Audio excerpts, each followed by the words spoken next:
Yeah, I think we can make a start of it. Again, good morning, afternoon, and good evening to all of those who are joining us from different time zones around the world. Thank you for actually making the time to join us so late in the year for this discussion we're going to be having today. I believe in facilitating these things that it's always good to get to the people who've been invited because I think that's why we're all here. But just I think before we get to that, it's just always good to give a context as to how we arrived at even the thinking behind this discussion for today. And look, I think everything takes us back to 2019, where the world really was caught a bit unawares about what was happening. I tend to remember, I think I was actually wrapping up my stay in Germany at the MGG. And life was going on as normal. The only thing I was actually thinking about at the time was getting to my newborn child after being in Bonn and obviously escaping the winter of Germany. And yeah, little did I know that 2 or 3 months later, we'd be inundated with this thing called COVID. And at the time, just I remember doing the program that the SDGs were a huge and a major factor in everything that we're doing. And I know there's SDG, if I'm not mistaken, there's one on health as well. And we didn't quite, I think we always knew health was a problem. We just didn't think a pandemic would really lead us into this quagmire we find ourselves in. But look, the one positive, and I say this understanding that there's been many deaths, many job losses, so that's never a positive.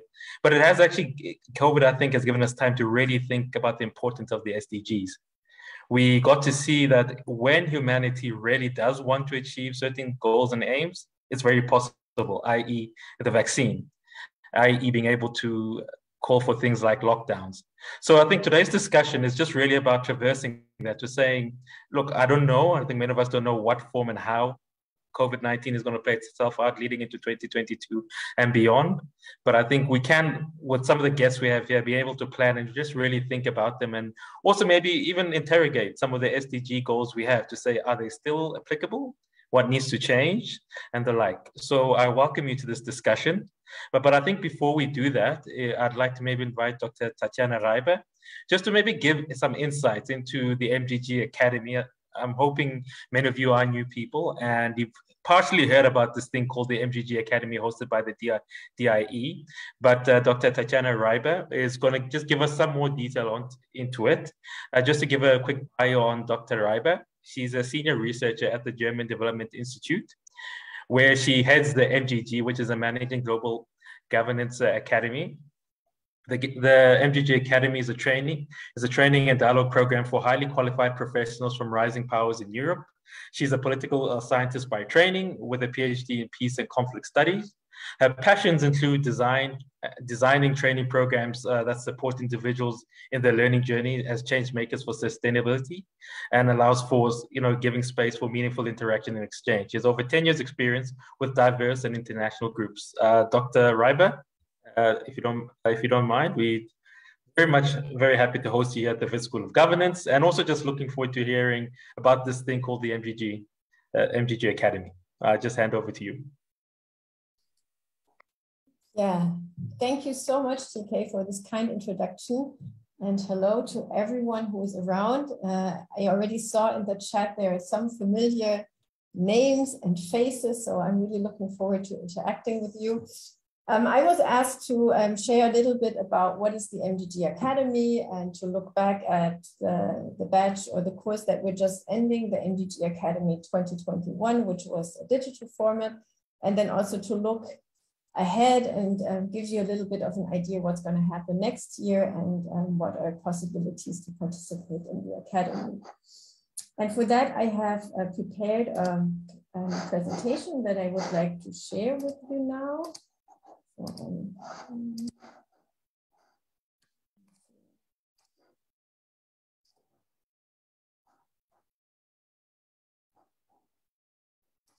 Do you see that already? Nothing has popped up on our side. In a second.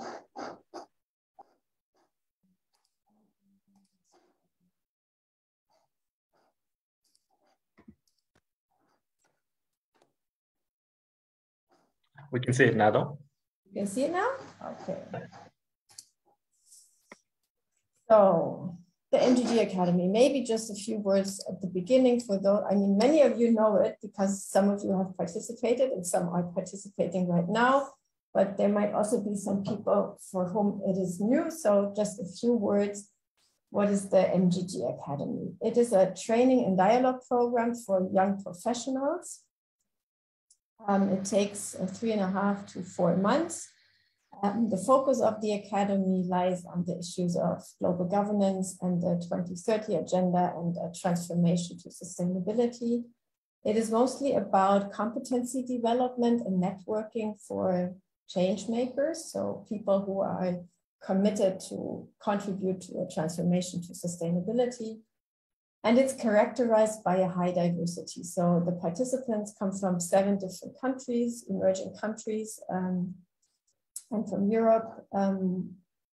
We have South Africa as one country, Brazil, Mexico, India, Indonesia, China, and Europe. And they come from different sectors. So people are from governmental institutions, from research institutions, from the civil society, or from the private sector.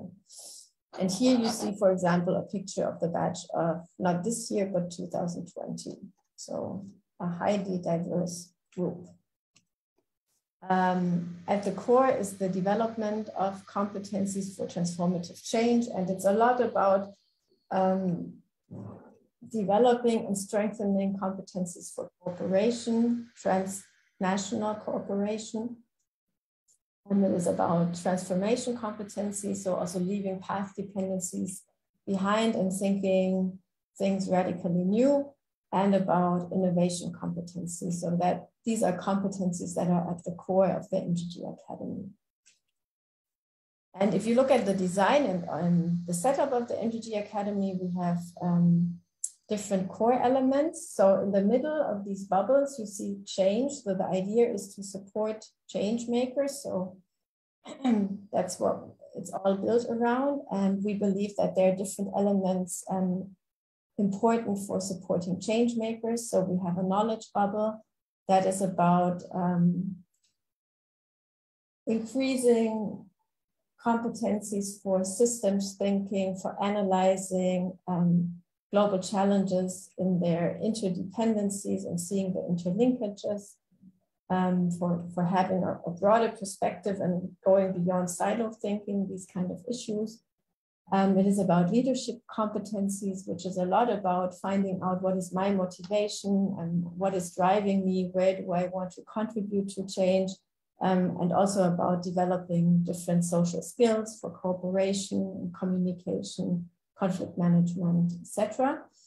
And it has an action element. So one core element of the Academy is also about putting things into practice. So really having a laboratory where you work with different people in a diverse team together, and you have to actually develop a concrete project to address a challenge that is given to you. And thereby you practice everything that you have, you know, the kind of competencies you develop in academic modules or leadership modules, you can really put them into practice in the projects that relate to the action bubble. So these are the different elements that are important in the MGG Academy and that make the design. And here you see an illustration of the MGG Academy 2021, the roadmap, and you can see that there are different elements that are coming together. And at the beginning, when we met mid-August, it is, of course, about starting the journey, opening the program, getting to know each other, getting an orientation, what is going to happen. Then we had a leadership module where we started with discussing about leadership concepts, about management, about communication skills. There are different academic modules on global governance and transformation to sustainability, sustainable digitalization, and climate justice. And there's also a seminar element that is implemented by the Federal Foreign Office in Berlin, which more looks at global challenges from a diplomatic perspective, which is called International Futures. Then there's another leadership module that builds upon the first module, also about developing social skills, rethinking what kind of values do we have, how do we have perspectives on the values and how are they related to each other, how can we come into a dialogue about that, what kind of change perspectives do we have. And then there's a big element which is called the Change Maker projects. This is the action element that I described before. So this is about having a concrete challenge and having several weeks to work on this concrete challenge to develop a solution or a proposal for a solution. And right now we're in this end part. We just had the weeks looking back and looking forward. And now next Monday, we will be in the closing week. And actually the MDG Academy is ending on next Wednesday. And I have now put you a few pictures together that illustrate the different elements. So you will now see some pictures from the starting phase when we started the journey, from the different leadership modules, from the academic modules, and from the change maker modules, so that you get a little bit of an idea how does this, what is it like? And particularly you will get a little bit of an idea what is it like when you implement such a format in a digital way? Because of COVID, and TK mentioned already, he was part of the last batch that 2019 was coming together here in Bonn in 2020. And this year we implemented the MDG Academy digitally. So I think these pictures will also get you an idea of how does it look like if you do these in video calls and with a lot of also digital tools where you can visualize and asynchronously work together. So I'm just gonna show you these now. So this is the beginning when we are starting the journey, and you see here, for example, the setup of the studio of the German Development Institute. You see a word cloud of the feelings participants had at the beginning. You see also like introductions where people would set up their profiles so that they get to know each other on a personal and on a professional level. Yeah, this is also part of the getting to know each other part. People, we invited participants to bring an object that means something to them, share the story behind the object. Leadership modules. One core question is, what kind of leadership do we want to address the urgent challenges that we're facing at the moment? And you see also here models of communication and some pictures from the Zoom calls, moments there. Academic modules. The first one was on global governance and transformation to sustainability. And here you also see, like in the middle below, how people co-create also, and how with case studies and how they visualize them. This was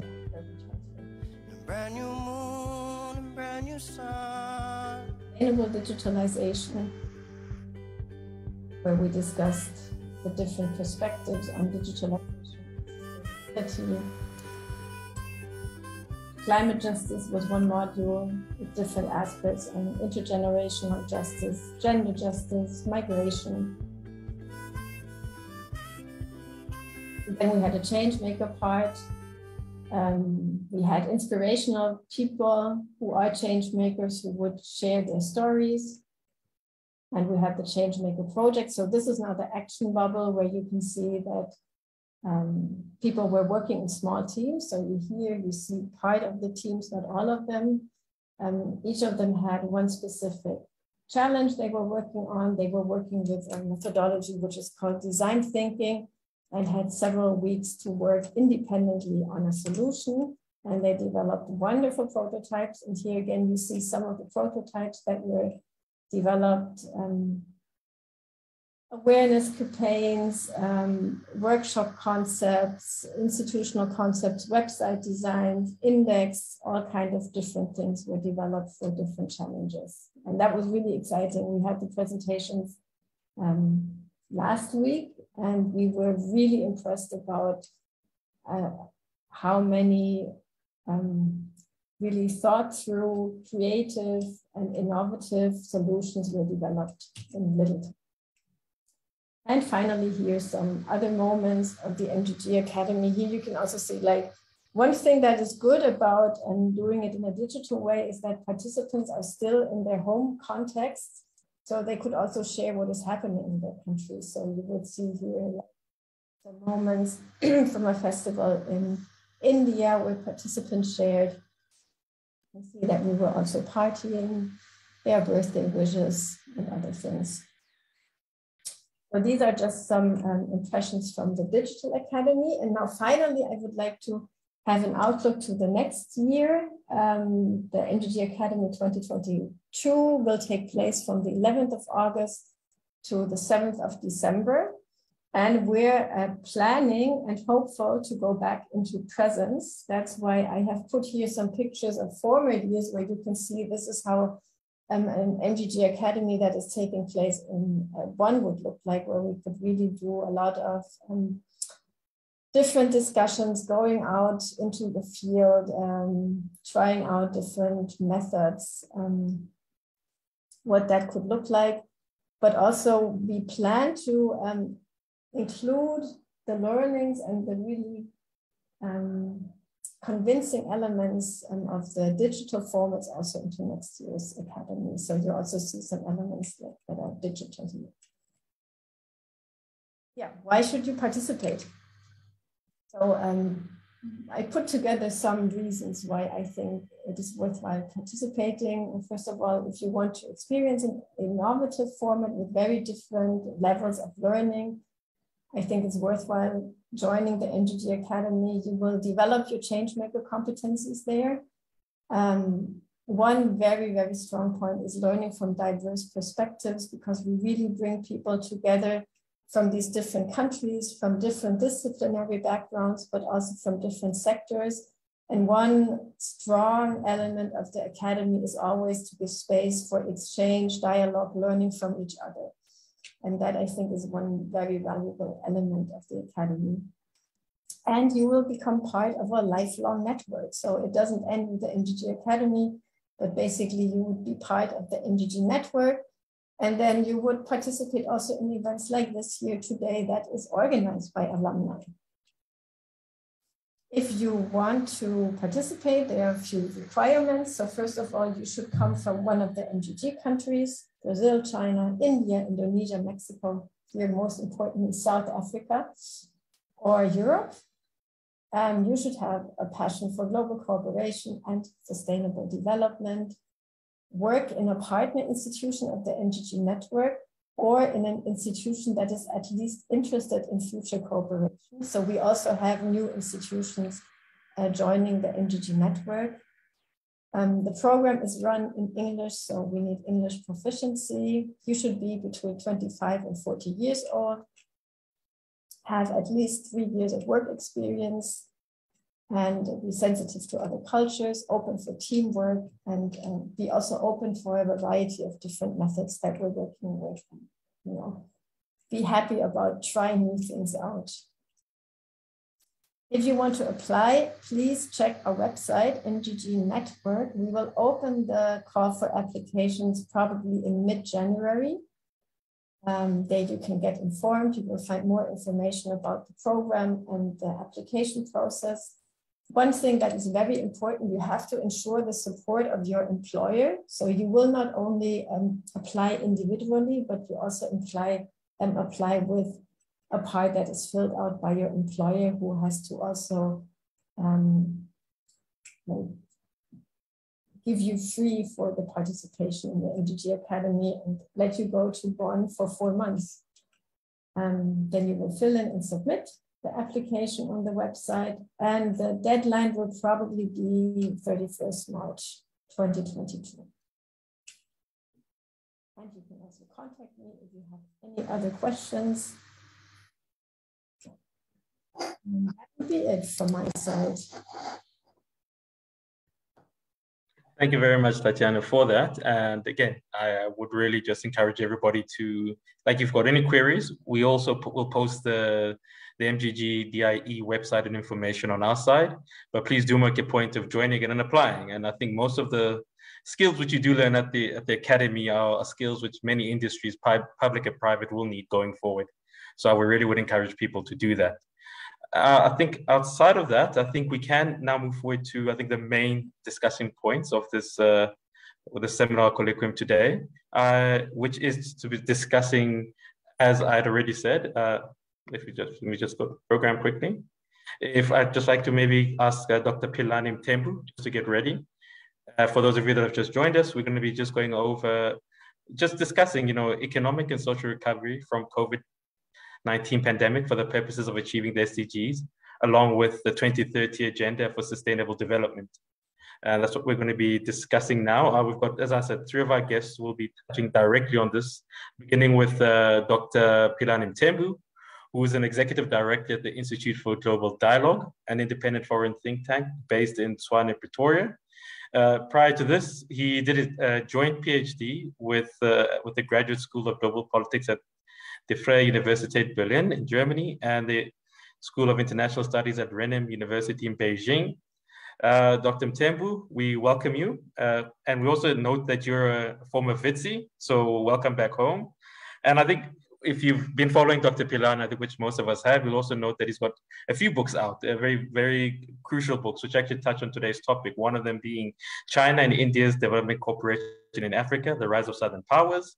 Then he's got From MDGs to Sustainable Development Goals, The Travails of International Development.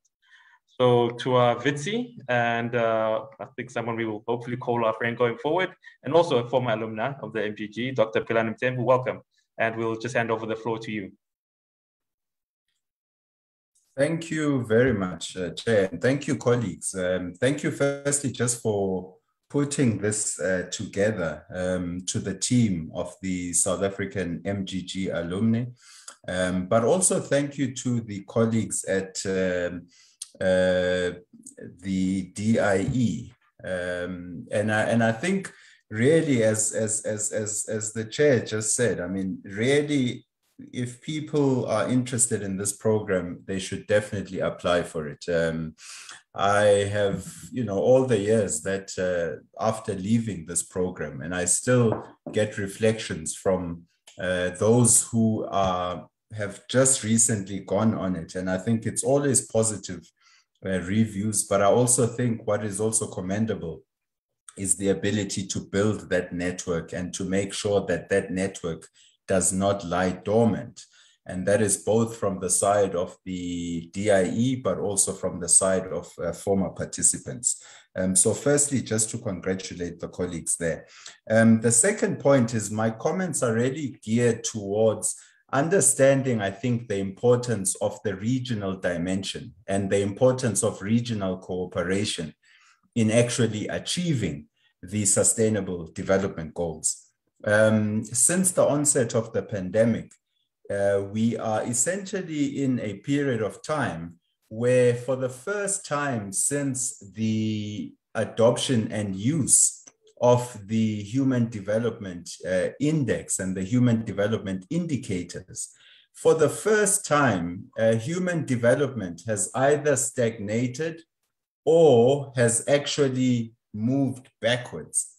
And I mean, that is something that is quite notable because as we have entered the decade of action, the final sprint that will take us to 2030, it means that the task is going to be much harder than it was even prior to this pandemic, if we are to actually get close to achieving the objectives that are stipulated in Agenda 2030. Now, one of the things that throughout the pandemic we've been working on is to what degree is it important to focus on the regional dimension as a key layer in achieving the Sustainable Development Goals. And the argument that we've been making is that in the absence of strong regional cooperation and in the absence of strong regional institutions that can manage, coordinate, and implement regional integration programs, in the absence of that, we see that nation states fall back too easily and too quickly to the national dimension. So we moved back to a sort of narrow nationalism, which unfortunately is what we have seen with vaccine distribution and also with vaccine manufacturing. Now, this is not a sustainable way of operating. It does not encourage resilience. It will not encourage countries to actually meet the commitments they have made to basically reduce and eliminate extreme poverty by 2030. And so the argument is that we need to reinforce the regional dimension so that the regional layer of cooperation can play a key role in coordinating the priorities and the challenges and the opportunities at a regional layer, but to also make sure that it is able to coordinate the various national development plans of various countries and ensure that the various national plans are aligned to a regional strategy, but that regional strategy is also well aligned with the Sustainable Development Goals. So the regional dimension of cooperation is going to give us or is going to play a significant role in either ensuring that we get closer to achieving our objectives by 2030, or the absence of regional integration will contribute to further regression when it comes to those human development indicators. And that is essentially the argument. We've seen it in how vaccine procurement has been done, in how distribution has been done, and in how manufacturing has been done. And what it has forced stakeholders, especially in Africa and in other developing countries, to do is to focus on ways of supporting the development of regional value chains. Because in the absence of those regional value chains, we actually were exposed as a continent. We saw our vulnerabilities for what they were. We had to wait at the back of the line to procure vaccines, to procure PPEs, and to procure oxygen and other medical goods and services that were needed to fight with this particular pandemic. So if we are to actually overcome that dimension, we have to encourage the development of regional value chains, especially in a continent that is doubling its population by 2050 and essentially has a population of 70% of people under the age of 30. It is a young continent. It is a continent that has to provide educational services, health services, and it has to create jobs in order to absorb those young people with massive expectations for the growth of the continent. So if we focus our gaze on strengthening that regional layer of interaction and cooperation, we will enhance our opportunity to actually achieve the Sustainable Development Goals. And of course, the opposite is also true. And this is particularly important when you think that prior to the pandemic, at least 6 or 7 of the fastest growing economies in the world were consistently, for about a period of 20 years, were consistently countries that were drawn from Africa. And if we looked at the profile of those countries, it is not only countries that had high amounts of natural resources, but it was also countries that were landlocked, did not necessarily have massive access to natural resources. So we saw growth as something that was beginning to define the African development trajectory. Of course, within that debate, we had issues around the distributional outcomes of that particular growth. So this is something that was also quite important, you know, to factor in. And I think, you know, in sort of solidifying this argument, we just have to look at how, despite the fact that in Africa, we have not had access, you know, to at least outside of South Africa, we've not had access to vaccines. I mean, in South Africa, we now have more vaccines than we actually, well, we have enough for to vaccinate the adult population, essentially. So the issue is no longer a supply issue. Now it's about addressing the demand side. Whereas on the African continent, the issue is still very much an issue of supply. There's only about 7% of the population that has been vaccinated.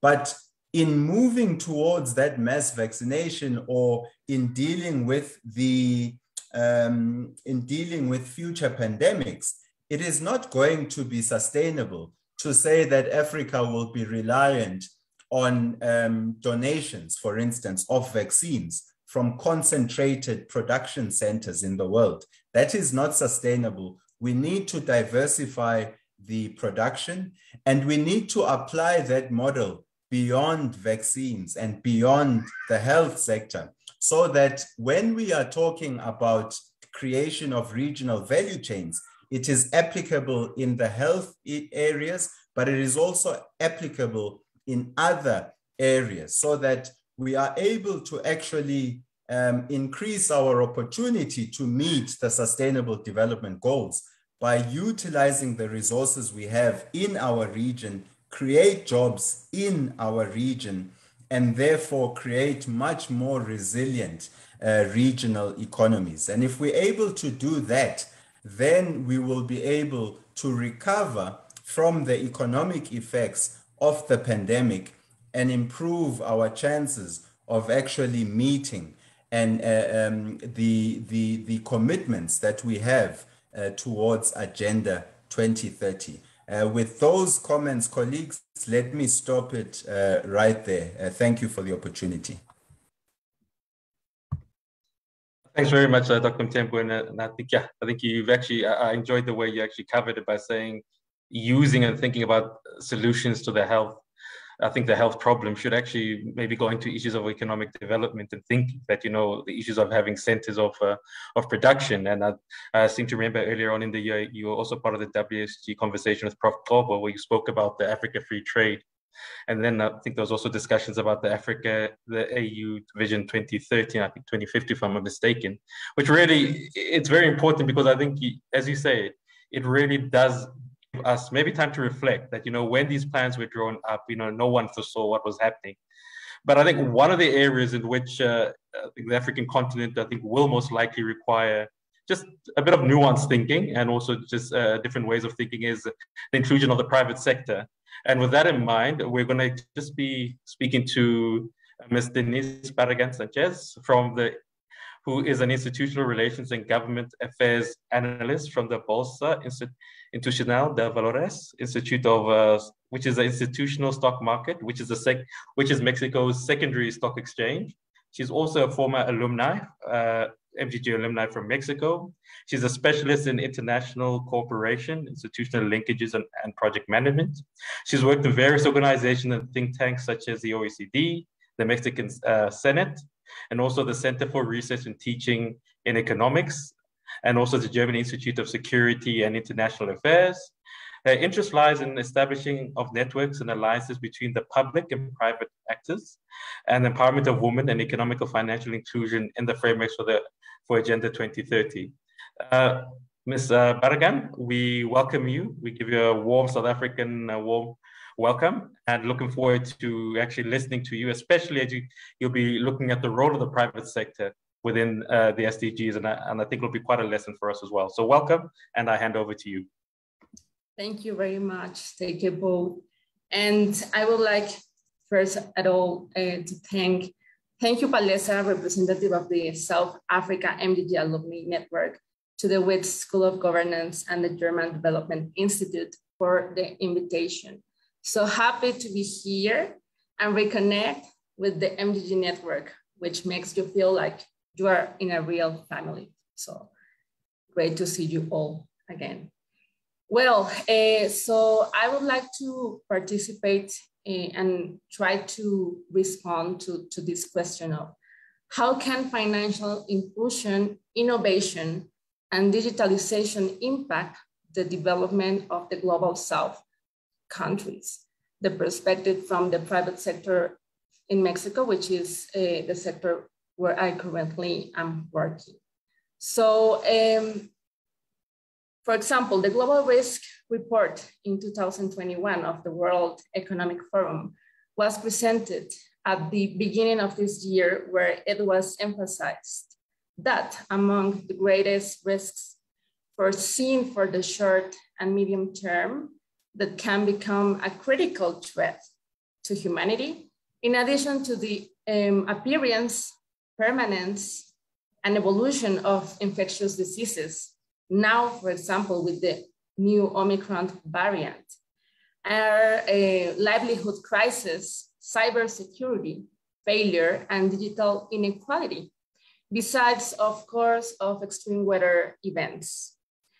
The report of the UN Economist Network for the UN 75th anniversary launch in September 2020 also identified the emergence of digital technologies and inequalities as two mega trends of our times that can also be shaped by human decisions and policy choices.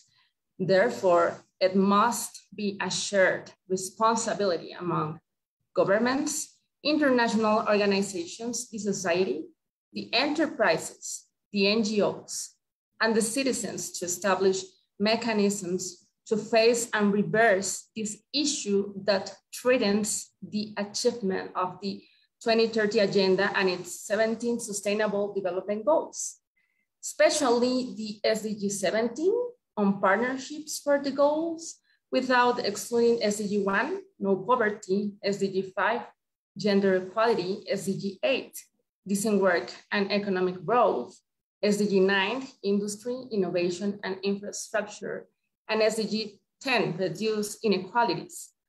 According to the same report, Shaping the Trends of Our Time, the COVID-19 pandemic has been the greatest immediate challenge of our time.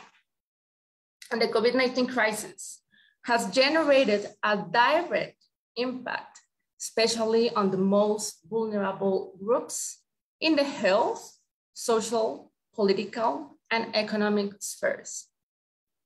In addition to slowing progress in areas such as basic systems, the health emergency has increased the major problems of poverty and inequality that characterizes the Latin American region, affecting the poorest and most vulnerable population to a greater extent. Mexico, as an economic leader in Latin America, has just over 126 million inhabitants, of which in 2018, nearly 56% of them were in poverty. But this proportion was close to 62 in 2020 as an effect of the pandemic. This means that Mexico continues to be a predominantly poor country despite the progress made in previous years. In terms of financial inclusion, I would like to start with this point, and more oriented to the entrepreneurial sector in Mexico. Here is some data. In Mexico, there are almost 5 million, 4.9 million companies, of which 90% of these companies are considered small and medium enterprises, the famous SMEs. These contribute to 52% of the gross domestic product, the GDP, and generate 78% of formal employment in the country. Before the crisis, the main problem for companies was the difficulty in the access of financial services, and also credit for working capital. In Mexico, only 30% of businesses have credit to invest in the company's projects. With the pandemic, this has been even more difficult. So providing them financial support is essential. In December 2020, according to official data, just over 1 million of them closed their doors. Even though the Mexican government has been focused on financial inclusion for a long time, the progress has not been yet clear. According to the World Bank report published in 2018, more than half of Mexico's population doesn't have access to financial services. These circumstances put Mexico in the fourth lowest position in terms of financial inclusion in Latin America, only above Haiti, Nicaragua, and El Salvador in the Latin American region. Sustainable development cannot be achieved without financial inclusion, because the latter enables the access to formal financial services with my guaranteed protection in case of unexpected scenarios. Financial inclusion also increases the population's income in a secure and constant way and strengthens a solid financial system that benefits the population with macroeconomic stability. Therefore, mobilizing finance resources for supporting SMEs is a key action. And enterprises and financial institutions are increasingly playing an important role on this. Currently, for example, there exist many forums and public policy tables from public and private sectors that are working on that. One example is the Private Sector Alliance to Promote Financial Inclusion, which represents the first high-level public-private partnership coordinated by the UN to further financial inclusion in Mexico and other developing countries. In Mexico, this alliance is composed by, for example, IBM, Citibanamex, Telefónica, PayPal, Unilever, Bitso, MasterCard, AT&T, and Bolsa Institucional de Valores, which is the second stock market in Mexico, coordinated by MetLife, Mexico, and UNDP. We're still working in some of these pilot projects in different working groups, but the idea is to work in their implementation for the next year, 2022 and 2023. Some of the projects are focused in women in charge of SMEs, in small and medium enterprises, and young people in vulnerable conditions, for example. But not everything is bad news. Innovation is very important. These instruments have taken advantage of the pandemic as well. Indeed, it is a reality that the confinement due to the COVID-19 pandemic has accelerated the use of new digital platforms. While the impact can be profound in times of crisis, it is also clear that recovery is really something that will happen and often happens faster than expected.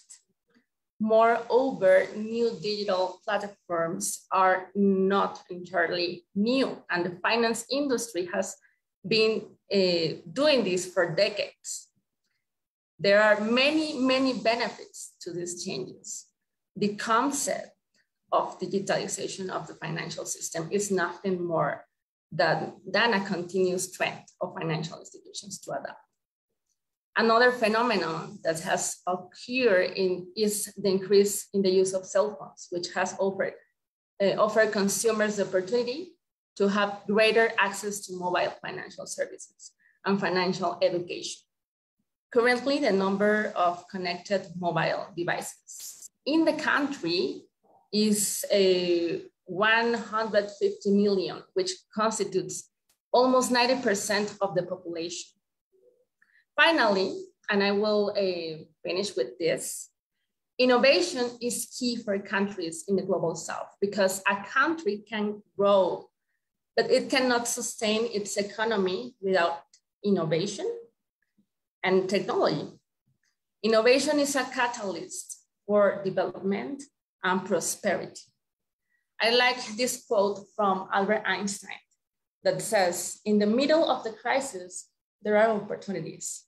I would say that in terms of the COVID-19 recovery overview, innovation and digitalization represent opportunities to bolster financial inclusion and therefore development in our global south countries. Thank you very much. Thank you very much, Ms. Denise Barragan.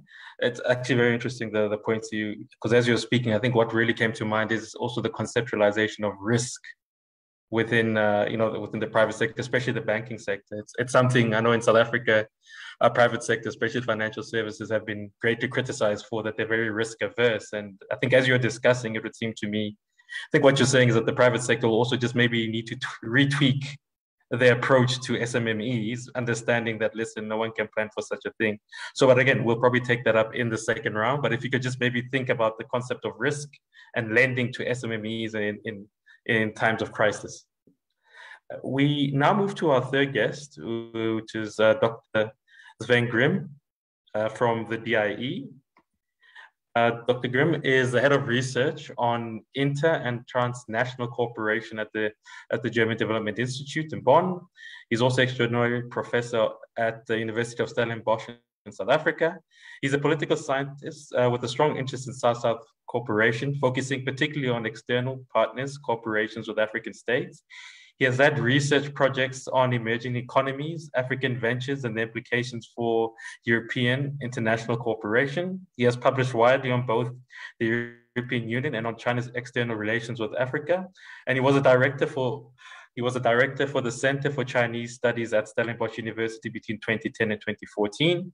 At the DIE, Dr. Grimm is heading the Institute's training activities on knowledge cooperation, work on rising powers, as well as science, policy interface, and other research topics. He'll be speaking to us not exclusively, but on the issue of South Africa as a global power and what does this mean for the 2030 agenda.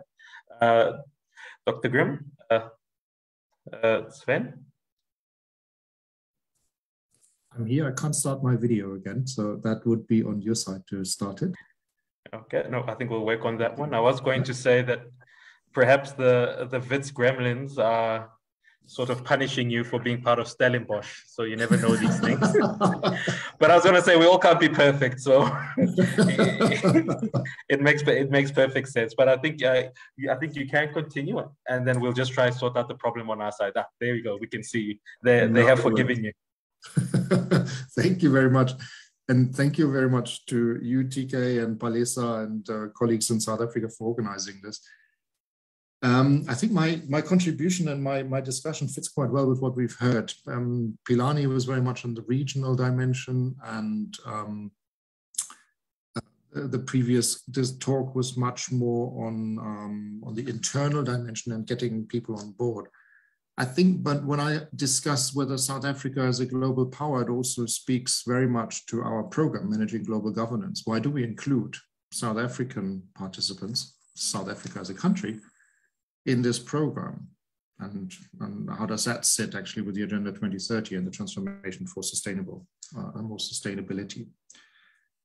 When we say is South Africa a global power, when we ask the question, the question we were actually asked is what makes a global power? And I think that actually, essentially, there are two elements that you need as a global power. One is the capacity to act out of your country globally with global impact, and I'm coming to that. And it is the political will that you need to be a global power, to want to engage globally. And particularly in our context, to want to engage for the global common good, so as to improve a situation. When I say the two, capacity and will, let's turn to capacity first. And I think there again, you can have two dimensions to capacity. One would be very much on the the hard side, the resources, the hard resources you have. Global power, when you say the word power, normally people immediately think of the military. They might think of market sizes. They might think of spending abroad, spending on international relations and development cooperation specifically, but it might also have to do with other elements. Let me just go quickly through them, just really very briefly.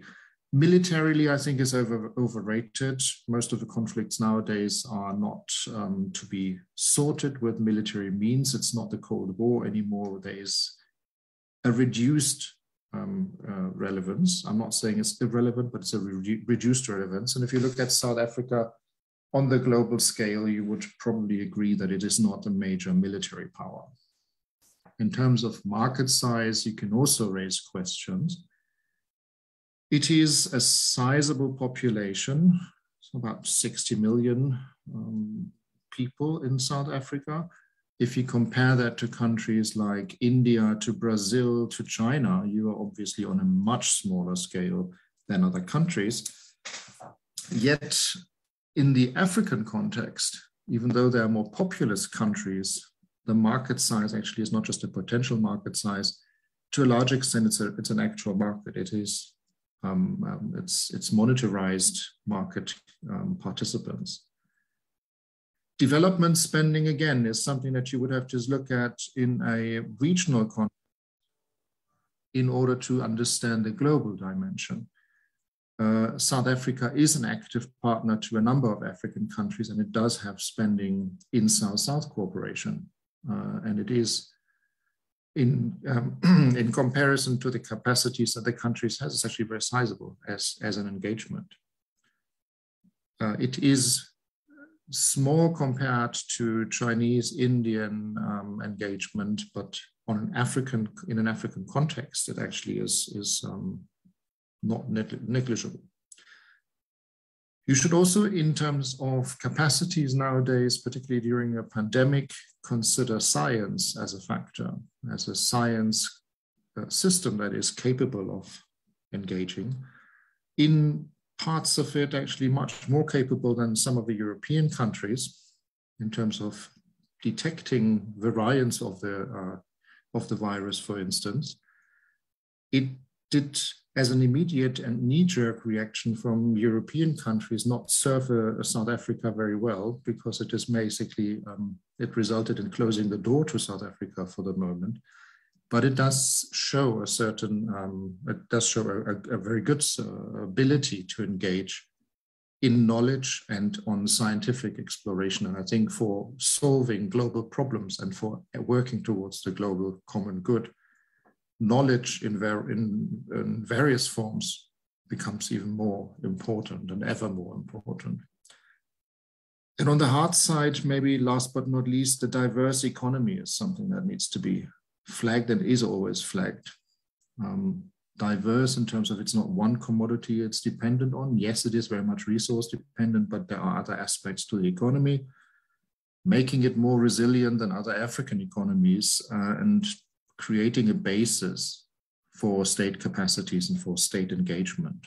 All of the before mentioned hard capacities require resources. So there's an ability to generate resources.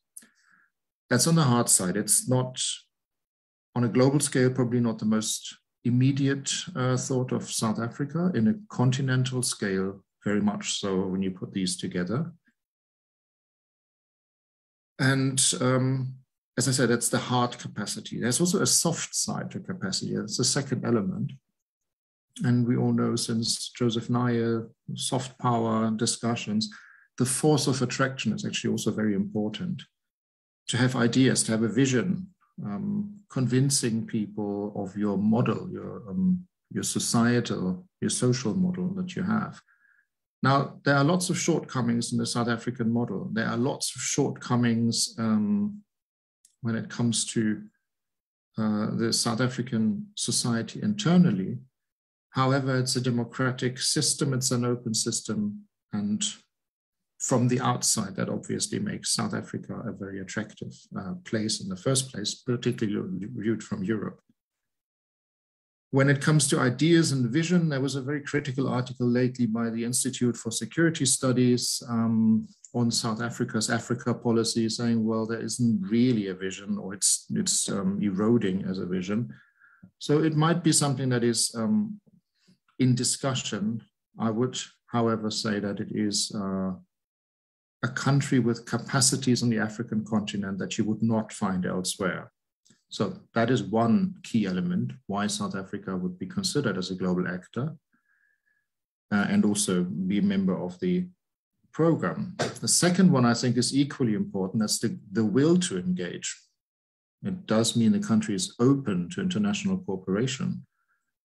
And it therefore is also a sort of an example to other countries, both on policy formulation and then it's getting a bit more critical on policy implementation, because that's also an element to watch in terms of how you carry the policy through. How strong is your will to actually engage? Now for the Agenda 2030, those elements, will and capacity, are very important. We do talk about a very profound transformation for all of us. It is not a development program, it is a transformation program on a global scale. And for that, we do need leadership, and we do need leadership in various corners of the world. We do need regional leadership and leadership by example. One of the policy debates, and I think it also came up already in the chat, was the question on the decarbonization partnership during the COP26. So there are elements in which countries jointly engage and create example and leadership through examples. South Africa, therefore, is viewed and is perceived as a needed partner, an actor with an African reach, even though there are debates on how pertinent that is and how much that would be. And it is therefore perceived still as a key and relevant global power, a global partner to European countries, to China specifically as well, and others like India also engaging with South Africa for global activities. Essentially, to sum up, global power is something that is externally ascribed to a country. You can work on it, but you can't create it with a snip of your finger. South Africa is regionally relevant, but it is not a regional hegemon and it doesn't aspire to be one. But in a context like Africa, it is important, but not overbearing. Maybe as a last sentence, because it always comes up for countries in the global south with limited means, how much do you actually engage in foreign relations, and why do you engage in foreign relations? What is the return on the investment into foreign relations? It's very hard to quantify that. You can hardly say this is something we have invested in and here's what we got in return. However, not investing in international and in external relations, just looking at yourself, will come at a price. And that is probably much harder than investing in international relations. And maybe let me leave us there and engage rather in the discussion. And I'm looking forward to points that you are raising. Thank you.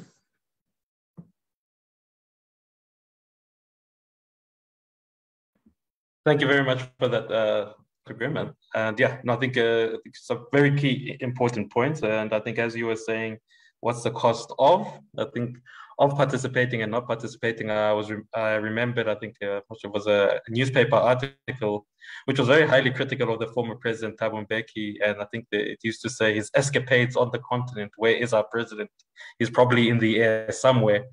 And I think now it's become a real question as to, should we or should we not do it more? And I like the way you framed it, saying what's the cost of not participating in this, and also your I think just your different categorization of what does it mean to be a not so much a regional power, but a power nonetheless. So thank you very much for it. I do note there are some questions from I think from the chat, which I'll pose to our panel members. And also, like I said, this is also meant to be a point of a discussion. So if Denise and Dr. Mthembu, if you could come back online, if we could see your faces again. Yes, I think to you, Dr. Mthembu, I think the question was directed to you. The question of, do you think the AU provided good leadership during this I think this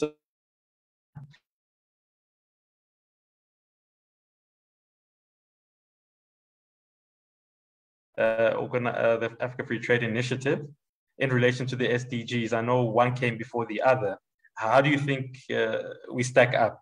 Or how is the AU, and I know it's a generalized view, how is the AU looking at it now?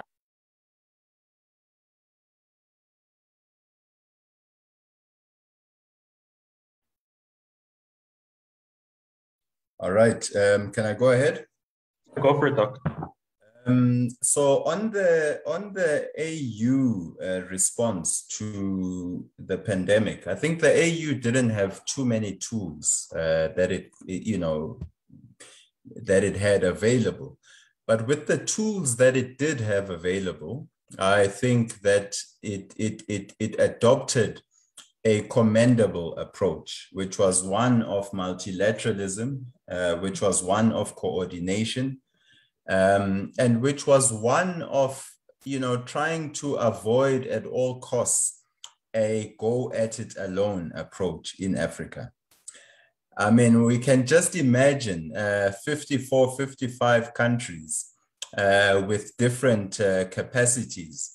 If we all try to actually secure PPEs, vaccines and others individually, without some level and some degree of coordination, I think things would have been worse. And I do think that an institution like the African Centers for Disease Control, because of Africa's prior experience at dealing with pandemics and epidemics almost on a continuous level for the past few decades.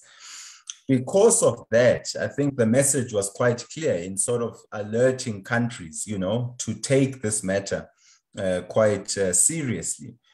So I do think at the initial stages, the path that the AU set for itself was one of coordination and cooperation, which was the polar opposite of the approach we have seen at a more global level.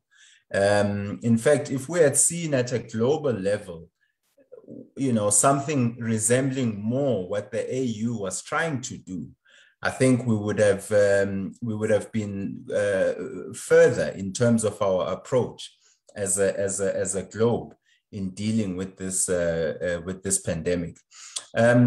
I do, however, think that in thinking ahead, the AU needs to become much tougher at monitoring and evaluating existing commitments in the health sector.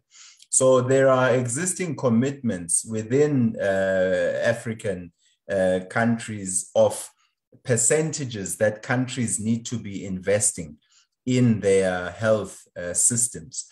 And I know for sure we are not meeting that target. So we need to do much more in actually amplifying that message. But also when countries are not actually meeting those targets, the AU has to do much more in amplifying that and actually putting pressure on member states, to implement things that they have already agreed to. And I think this also plays into a role with the idea of also bringing Agenda 2063. I mean, there's certainly alignment in terms of what the AU and African countries are trying to do with Agenda 2063. and the SDGs. There's definitely alignment over there. But again, the AU, has to be much more disciplined in the manner in which it actually applies pressure on African countries to implement what has already been agreed. So there's a number of reforms that took place already prior to the Kagame report, and then also during the Kagame report 2017, and those reforms continue to unfold within the AU. And, issues like domestic resource mobilization, those are issues that need to be handled with a lot more urgency. Things like illicit financial flows, much more urgency, that we need to tackle those types of issues, because they have a very real impact on our ability to actually meet our objectives within the SDGs.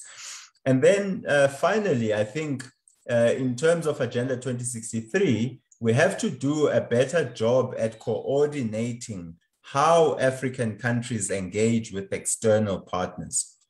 This is not to say that the AU will immediately assume some supranational status, but it can assume a much better coordinating status when it comes to the commitments of external partners to supporting Africa's agreed to development objectives.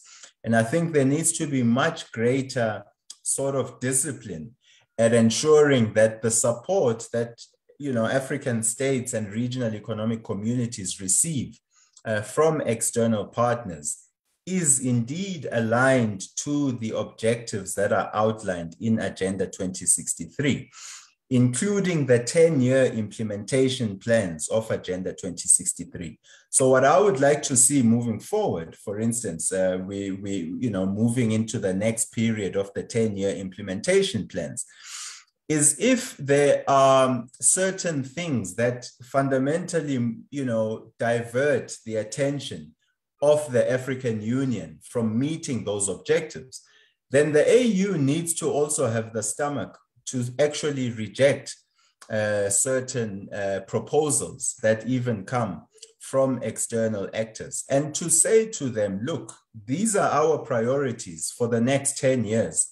And we would like you to support us in implementing our priorities in these areas, and to look at who is good at what in the international community, and to really do a proper sketching and mapping of the landscape, and direct external support towards areas that have been agreed to within Agenda 2063. So I think we need much more discipline in that area. No, thanks very much for that, Dr. Mthembu. And I think you actually point to a key point, which I hope Ms. Denise Baragan can also touch on, which is usually for developing countries, when you speak of these partners, I think we can be direct in saying, normally we're speaking about the private sector and multinational companies coming onto the continent. And I think it's a Mexican poet, Octavio Paz, his book titled, I always get it wrong, so excuse my Spanish, it's a bit rusty, El Liberante de la Soledad, the Libertadores of Solitude, which I think always captures the Mexican position quite well, which is, in as much as we speak of Mexico being a developing country, it's housed next to the most I think whether it's militarized, whether it's more financialized country, namely the United States of America.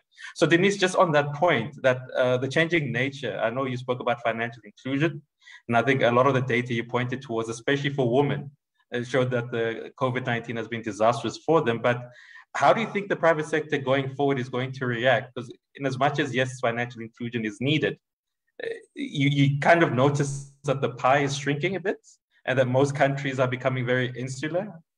I know that we've got a new tax regime for the globe that I think is about 15 or 20%. But that always, one might argue, is actually taking the competitiveness away from countries who will say, listen, you can be a tax haven. So how do you think the financial services and the markets are going to respond to this? As in, is it going to be business as usual, or what do they need to change in order to also be part and parcel of this bigger global agenda, as COVID has shown us that we need? Thank you very much for the question, and also to my colleagues. Yes, it is true that what is happening in the case of Mexico, and I will say that that is a repeated cases in many different parts of the world, is that women are the ones who are really suffering the consequences of the COVID-19 crisis, and also in terms of the economic crisis. There's an impact of this contingency that has affected most of Mexican companies, where, for example, these enterprises that are in charge, where women are in charge, were the most vulnerable to this situation. There are some reports that said that, for example, these SMEs led by women are 7% more likely to close in the face of the crisis than their male-led counterparts. And this is due to the gap, the gender gap, to the overload of housework and the sectors that have suffered the most from the consequences of confinement. So what is going on in Mexico, and what is, for example, the position of the Mexican authorities towards this problem? Since the beginning of the current administration of President Andrés Manuel López Obrador, there has been a lot of social policy going on. 19 priority social programs have supported the sectors more, who have been more affected by the pandemic, and several social programs are identified as relevant to address poverty in the short term. Some programs are three, I could say, that are the most famous in terms of, for example, transfers to these vulnerable people. Among them are the pension for elderly adults, the program Young People Building the Future, which is addressed to young people who, for example, are at university. And also there's another program called City Life, which the aim is to give economic support to the agricultural sector. However, what is happening in terms of, economic overview, is that the private sector is taking more and more a more active position in terms of what to do towards development and to achieve the SDGs. For example, nowadays the UN Global Compact network in Mexico has increased a lot. The Mexican Business Council and the Business Coordinated Council had presented this overview of the private sector in terms of gender equality. And there has been a lot of commitments going on. Some commitments are going on, and still this is just beginning. And this is a good signal among the bad news to really have more and more companies engage in this gender gap problem and the vulnerability for women in general. That is a good signal. Well, I think that because of these social policies that are going on and this position of the private sector in Mexico, I must say that there's some differences in terms of opinion. That is something that is true, that is happening. They're very, I won't say that there is a fight between these two sectors. Of course, you need to work together. But it's true that it's not working, this good relationship with the public sector. And you mentioned, Take-A-Po, something very important. How is this relationship in our case with the US, which is so close to us? I will say an example, not everything is so bad. In terms of economic, the economic booster that is going on the North American region, what is happening is that some policy public tables are going on. The CEO Dialogue is an example of this, which is composed by the US Chamber of Commerce and also the Mexican Chamber of Commerce. So what is happening is that the most important CEOs, some of them women, are having a predominant participation in terms of really trying to booster SMEs in the whole region, not only in Mexico, but also in the US. And also the idea is to import some technology that is going already on in the US with these small and medium enterprises, and how it could be possible to exchange best practices between these two. So still there's a lot of work to do, but well, it's part of what is currently happening, and let's see what happens in the next year regarding this. No, thank you for that, Denise. So that's actually, hopefully we can actually maybe explore this even next year, because I think from the South African context, we're not afraid to say there's a fight between the public and the private sector in South Africa. And I do enjoy the example you put that there's some positives. But Dr. Grimm, I think as we're speaking of this, we I know the economists will use that concept, chatas paribus, all things being equal. But we understand that life is not statutory, and the world is moving on. And I'm now reminded of, the Roten Belt, which apparently now has a few competitors, one from the EU and the other from Build Back Better.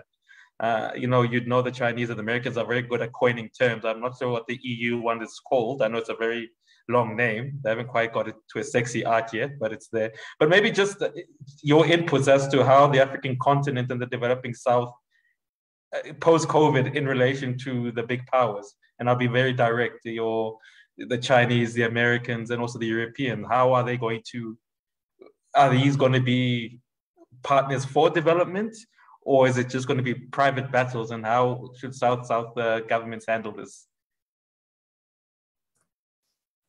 Thanks, TK. I think first of all, the pandemic very much was a magnifying glass on the difficulties we had as societies internally, but also on things that went wrong globally.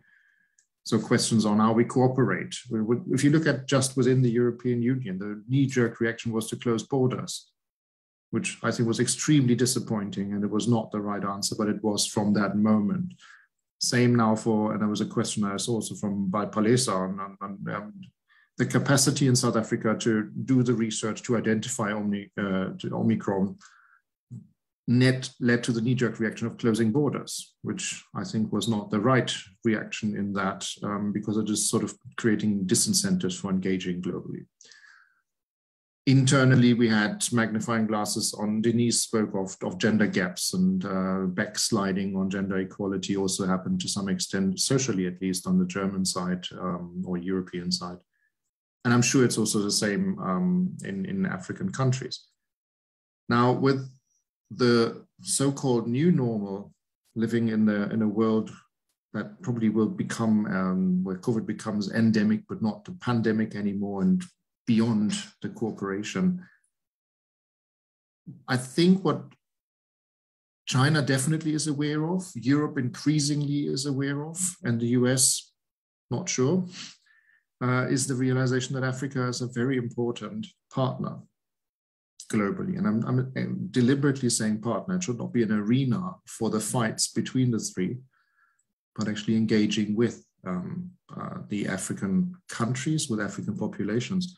And to me, and it might be my research perspective and my personal background, but to me, it's absolutely obvious that Africa is gaining an importance. And it should be gaining an importance in the public discussion as well. If you look at spending by different ministries in let's say, Germany, international cooperation becomes much more important, and Africa, that is also increasing. It is not just engaging with China, it is not just engaging with the US or within the European Union. And so to me, that is a possibility, because it has thrown so many things up in the air, this pandemic. It has a possibility to rearrange the relationship. We haven't gotten to a good start on that. Particularly the Europeans with Africa have not had a good start with that, but the opportunity is there and we should use it. No, thanks very much, Sven. Now we're going to get to the section item, just looking into 2022 and also speaking directly to our participants as to what we can look forward to them for next year. I'm not saying they must make predictions because I think COVID renders us all stupid when it comes to predictions.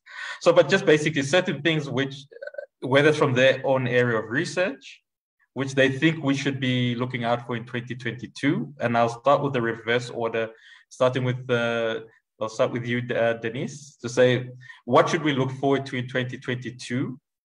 And also just what will your primary focus be heading into 2022 in either in relation to the work you do or things you'd like to see happen in the global development space? Thank you. Well, I see or I feel uncertainty. That is true. I think that with this, I like how Dr. Grimm said, like, this is endemic. And this is something that will continue, and we must live with this idea of uncertainty and also of some economic crisis that could continue. And the recovery could be very slow. I think that will be slow, even though there are some efforts from different actors to really try to push forward the economy. So, well, even though there are some good expectations from the public sector, from the government, the truth is that there is an crisis about inflation in the world, and it's also happening in Mexico. So I see, yes, a slow recovery in terms of the private sector, a good perspective to collaborate, not only with the public sector in Mexico, but also internationally, to get engaged in, for example, with Agenda 2030, to really, for example, this ESG paradigm and the criteria of the ESG is something that is happening, at least from my view, from the financial sector. I could tell you that the implementation of the ESG in all the businesses, all in every part of the chains of the value chain, I think that will happen. But we need to be realistic. We need to really make actions, not only to stay in some speeches and words and commitments. And I think that and to sum up this and share it with what is happening in South Africa right now, that I hope really that you are safe, all of you. We need to, more than ever, to really join efforts and to stay in with the, to join to efforts that are already going on in the Global South, because we share the same problems in different sectors. So the MDG Academy is a great space to do this. For those who are interested in applying for this program the next year, I really invite you to use this platform to be innovative, to create, to think about solutions, that because we're sharing very similar problems in the Global South. We are trying to recover from this economic crisis, and what is happening in the different countries could give us idea of, okay, what is happening in South Africa in terms of the private sector, what initiatives are going on, and what can we also, from Mexico, from Latin America, how can we join efforts in these global initiatives that are going on. So good expectations, but really we need to be realistic. Okay, like somebody who studied economics, I think they call it the miserable science. Very unhappy people there. But thank you so much, Denise. And I think we'll be taking these conversations forward with you later on. Dr. Grimm, your side? I think as a personal wish, I would hope for more interactions and more cooperation between countries, and this is always done by people. So more personal meetings would be good. I don't dare to predict that, but it would be good. We do have the privilege to engage in the virtual space, like in this meeting and in others, so we can engage with each other. It is not quite the same as do the personal interaction. So I really hope for more personal interaction. And maybe I leave it at that point. Thank you very much. And now we will go to you, Dr. Mthembu. Excellent. No, thank you, colleagues. I think to build from what Sven was saying, I think, yes, what I probably see is probably an expansion of the digital space within Africa, because this is really something that is, that I think we have an opportunity to actually take forward, sort of this interaction at the digital side, both financially and in other ways, you know. So I mean, I just look at how the MGG has adapted, you know, and that couldn't have been an easy thing. I mean, to adapt and completely go online, I mean, that could not have been easy. So I think we're going to have an expansion of that, which means we need to see also more infrastructure that supports that, because we've also seen the inequality when it comes to the digital space. It's all good to say, yes, we can work from home, but we need data, we need laptops, we need an environment where I can sit and hold a meeting for an hour and not think that there's people running around, you know, where I'm staying. So you need the enabling environment also. But also, I think we're going to see an expansion of interaction at the regional level. The travel bans show us that whilst there is uncertainty at a global level, in the South African sense, for instance, South Africa would want to see greater interaction at a sub-regional level within SADC. So we're losing billions, you know, from lost revenue from international visitors. And of course, they're not going to be replaced by your regional visitors. But what we are going to see is greater support for local businesses by locals, and also an expansion of the economic space to the regional layer, taking into account those disruptions at a global level. Thank you very much, Dr. Mthembu. I actually like the note you set it off with. And just maybe like to now to Dr. Wolf Dyness, who just maybe come in and just give us some, just his thoughts just on the program and the way forward as well. Thanks, TK. I try to be very brief. I was listening very carefully and with high interest, and I thought, so what does this all mean for the MGG program? So you made reference to that. You talked about challenges that can be addressed or that play a role for global governance, and MGG stands for Managing Global Governance. So this is our ambition to work with that. So I was thinking about it, and I thought, okay, maybe I share also looking at the mostly very familiar names, not faces now in the audience. I mean, I can say some words on what COVID meant to the MGG program.